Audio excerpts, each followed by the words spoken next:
नमस्कार, स्वागत है झारखंड की फटाफट ताजा बड़ी खबरों में। पहली बड़ी खबर, सीजीएल परीक्षा का रिजल्ट रद्द करने की मांग, सड़क पर उतरे छात्र। झारखंड में सीजीएल एग्जाम का रिजल्ट रद्द करने की मांग को लेकर मंगलवार को हजारीबाग में छात्र सड़क पर उतर आए। खबरों की माने तो वे झारखंड कर्मचारी चयन आयोग और राज्य सरकार के खिलाफ नारेबाजी कर रहे थे। बता दें कि झारखंड सरकार के विभिन्न विभागों में लगभग 2000 पदों पर नियुक्ति के लिए जेएसएससी सीजीएल की यह परीक्षा 21-22 सितंबर को झारखंड में 823 केंद्रों पर आयोजित की गई थी।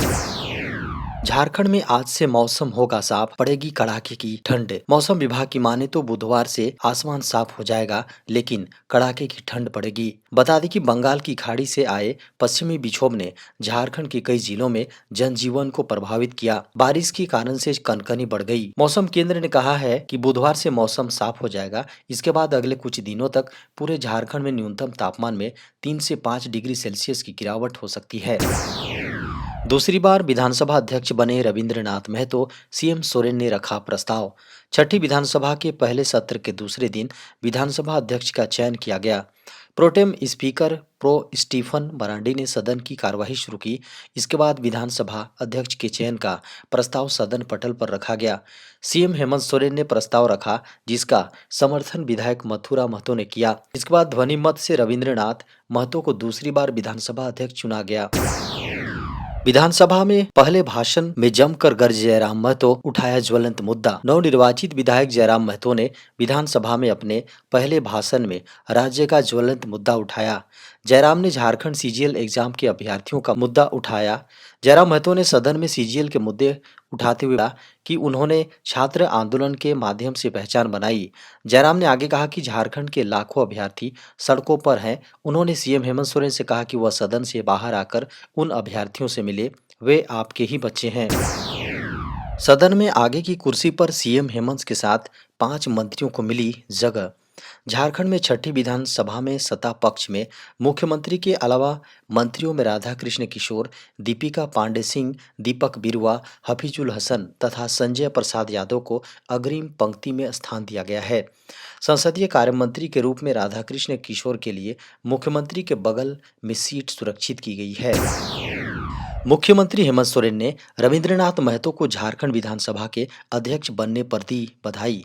सीएम हेमंत सोरेन ने रविंद्रनाथ महतो को दूसरी बार झारखंड विधानसभा के अध्यक्ष चुने जाने पर बधाई दी। मुख्यमंत्री ने सोशल मीडिया पर पोस्ट शेयर करते हुए कहा, लगातार दूसरी बार माननीय झारखंड विधानसभा का अध्यक्ष बनने पर आदरणीय श्री रविंद्रनाथ महतो जी को पुनः हार्दिक बधाई, शुभकामनाएं और जोहार। झारखंड एकेडमिक काउंसिल के 10वीं और 12वीं की प्री बोर्ड एग्जाम शुरू। जैक यानी झारखंड एकेडमिक काउंसिल बोर्ड 10वीं और 12वीं की प्री बोर्ड एग्जाम शुरू हुई। पहले दिन 10वीं की अंग्रेजी की, जबकि 12वीं में फिजिक्स, अकाउंटेंसी और भूगोल की एग्जाम हुई। जैक फरवरी मार्च में बोर्ड परीक्षा का आयोजन किया जाएगा। झारखंड शिक्षा परियोजना परिषद ने यह आदेश जारी किया है। स्कूलों में जिन विषयों के शिक्षक नहीं हैं, प्री बोर्ड एग्जाम खत्म होने के बाद उनकी सूची मांगी गई है। झारखंड हाईकोर्ट का बड़ा फैसला, मेडिकल कॉलेजों में कॉन्ट्रैक्ट पर नहीं होगी डॉक्टरों की नियुक्ति। सोमवार को झारखंड उच्च न्यायालय ने राज्य के मेडिकल कॉलेजों में कॉन्ट्रैक्ट पर चिकित्सकों की नियुक्ति प्रक्रिया पर रोक लगा दी है। अदालत ने इस मामले में राज्य सरकार और जेपीएससी से जवाब मांगा है। अदालत ने सरकार और जेपीएससी को यह बताने को कहा है कि जब सभी पद नियमित नियुक्ति वाले हैं, तो इस पर संविदा पर नियुक्ति क्यों की जा रही है। झारखंड में अवैध शराब की बिक्री पर रोक लगाने के लिए बनाए जाएंगे ठोस रणनीति। सीएम हेमंत सोरेन ने पिछले दिनों कैबिनेट की बैठक में ही सभी मंत्रियों को यह टास्क सौंपा है कि 2 महीने के अंदर वे अपने अपने विभागों की समीक्षा कर उन्हें रिपोर्ट देंगे। मंत्रियों को अपने विभाग से संबंधित जिला स्तर के कार्यालयों में भी जाना है। सीएम के इसी निर्देश के आलोक में उत्पाद एवं मद्य निषेध विभाग के मंत्री योगेंद्र प्रसाद विभाग के इंफ्रास्ट्रक्चर, मैन पावर सहित विभिन्न बिंदुओं पर जल्द ही बैठक करने वाले हैं। खूंटी पुलिस ने पीएलएफआई का 2 हार्डकोर नक्सली को किया गिरफ्तार। झारखंड के खूंटी से बड़ी खबर है। यहाँ खूंटी पुलिस ने पीएलएफआई के 2 हार्डकोर नक्सलियों को कर्रा थाना इलाके के पलसा गांव के समीप से गिरफ्तार किया है। खबरों की माने तो गिरफ्तार दोनों नक्सलियों पर आरोप है कि 1 दिसंबर की देर रात को लोधवा स्थित रेलवे क्रॉसिंग के अंडरपास पुलिया निर्माण स्थल पर गाड़ियों में आगजनी का प्रयास और पंपलेट चस्पा कर रंगदारी की मांग कर दहशत फैलाने का काम किया था।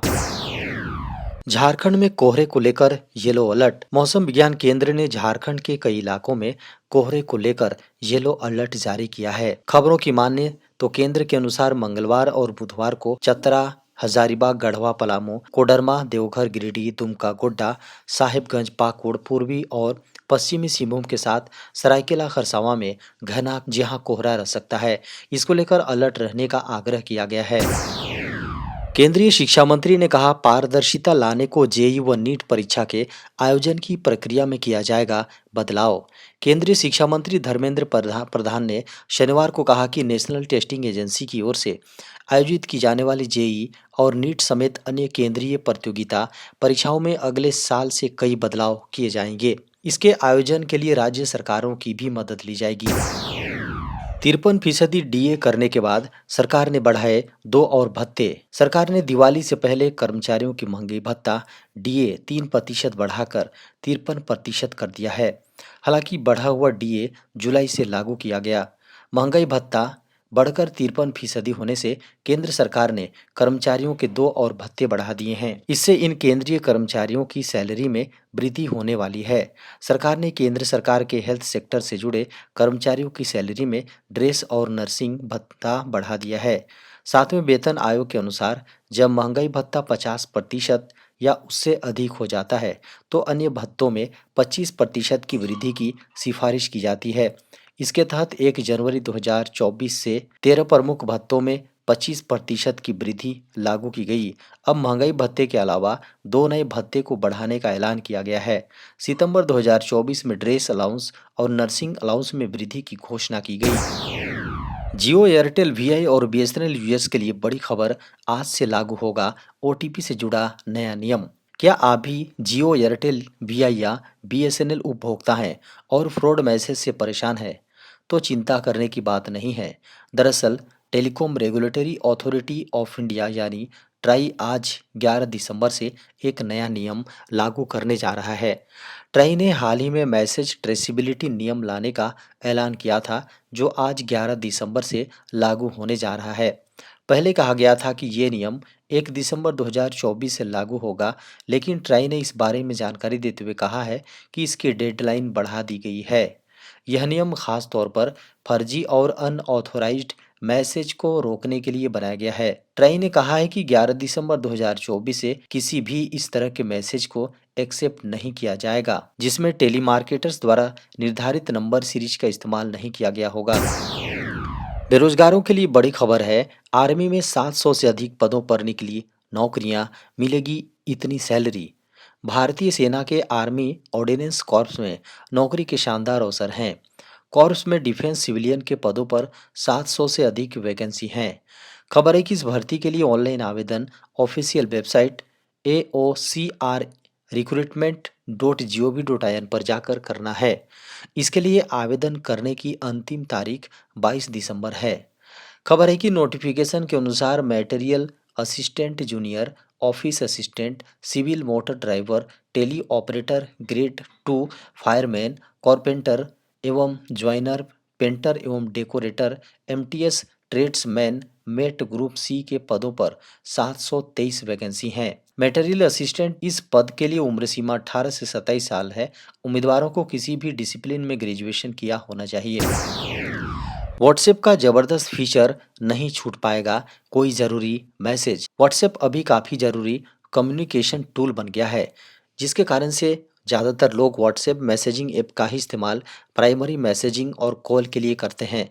हालांकि कई बार ज़्यादा मैसेज आने के कारण से हम किसी ज़रूरी मैसेज को मिस कर जाते हैं। कई बार तो ऐसा भी होता है कि किसी काम में फंस जाने जी हाँ जाए तो हम जवाब देना पूरी तरह से भूल जाते हैं। ऐसे में रिश्तों पर तो असर पड़ता ही है, साथ ही काम संबंधित भी कई मैसेज हम सही समय पर देख नहीं पाते हैं। ऐसी चीज़ों से आप भी परेशान हैं तो आप चिंता की बात नहीं है। व्हाट्सएप इसके लिए एक सॉल्यूशन लेकर आने वाला है। इस फीचर का बीटा टेस्टिंग शुरू भी हो चुकी है। अगर सब सही रहा तो जल्द ही सभी यूजर्स के लिए इसे जारी भी कर दिया जाएगा। डब्ल्यू बीटा इन्फो की एक रिपोर्ट के अनुसार कंपनी इस नए फीचर पर काम कर रही है, जिससे आप जरूरी मैसेज मिस नहीं कर पाएंगे। खबरों की माने तो यह फीचर एंड्रॉयड के लिए व्हाट्सएप बीटा वर्जन 2.24.0.25.29 में उपलब्ध है। संसद 12वें दिन बिना कुछ काम किए स्थगित, धनखड़ के खिलाफ विपक्ष का नोटिस। विपक्षी दलों ने मंगलवार को राज्यसभा के सभापति जगदीप धनखड़ के खिलाफ सदन की पक्षपातपूर्ण कार्रवाई का आरोप लगाते हुए अविश्वास प्रस्ताव का नोटिस दिया। नोटिस पर कांग्रेस, टीएमसी, आम आदमी पार्टी, समाजवादी पार्टी डीएमके और आरजेडी के 50 से अधिक सांसदों के हस्ताक्षर हैं। नोटिस को राज्यसभा सचिवालय को सौंपा गया। हालांकि अडानी घूसकांड के मुद्दे पर दोनों सदनों, लोकसभा और राज्यसभा में चर्चा नहीं होने दी गई। खबर है कि कांग्रेस के नेतृत्व में विपक्षी दल इस मुद्दे को संसद के शीतकालीन सत्र के पहले दिन से उठा रहे हैं। मंगलवार को संसद का 12वां दिन था, लेकिन बिना कोई काम किए सत्र स्थगित कर दिया गया। अविश्वास प्रस्ताव लाने का नोटिस दोनों सदनों में जबरदस्त शोर शराबे के बीच पेश किया गया था। हालांकि विपक्ष ने अडानी घूसकांड को लेकर नारेबाजी की तो भाजपा के सांसद, कांग्रेस नेता सोनिया गांधी और अमेरिकी निवेशक जॉर्ज सोरोस के बीच कथित संबंधों सहित मामले को उछाला।